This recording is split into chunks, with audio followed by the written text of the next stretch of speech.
Saddam Hussein announced captured Allied airmen are to be used as human shields. The Tornadoes have, say the RAF, been highly successful in destroying targets. But after 4 planes have been lost in as many nights, a hint today of a new strategy to eliminate as much risk as possible from one of the most dangerous missions of the war. All I can say is that somebody devised a cunning plan last night and the pilots came back from a very, very successful mission. Let's just say that my blokes came back with smiles on their faces, and that'll give you an idea as to who devised the plan. If they see or feel that there is a way in which they could, as I said earlier, that they can change the way they do it to make that sortie more survivable, then that's what we do, and we review the way we do our business the whole time. At the base today, no official comment regarding the Tornado airmen apparently being held by Iraq.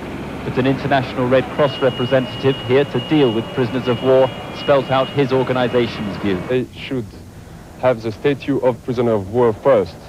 And they should be treated, on a medical point, like any other civilians or military which are not in the same camp.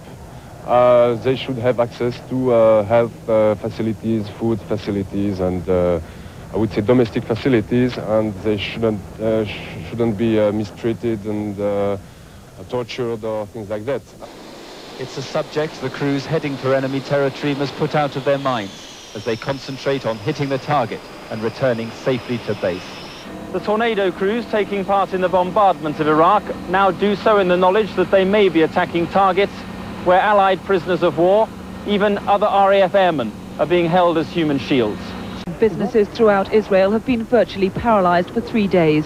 Though some employees will return to work today, the threat of a further Iraqi strike is all too real. Everyone carries a gas mask. On the West Bank, the 24-hour curfew, strictly enforced since the war began, was lifted for 3 hours yesterday to allow people to buy basic supplies. Many Palestinians have yet to receive their gas masks. There's anger that they've not been given the same protection as the Israelis, and a hope that Saddam's missiles may yet bring negotiations on their rights. Sooner or later, Israelis must be brought to the negotiating table for their own sake. And if they can't be brought peacefully, if it takes the shock of a missile to bring them to the table, then I'll be happy. On television last night, the Israeli Prime Minister said Iraq must still be punished in a painful and effective way. But Mr. Shamir stressed that the visit of the American envoy Lawrence Eagleburger was part of a new strategic cooperation, and there was a need for caution about retaliation. The American Patriot missiles, flown in at the weekend and operated for the time being by US servicemen, have yet to be tested here.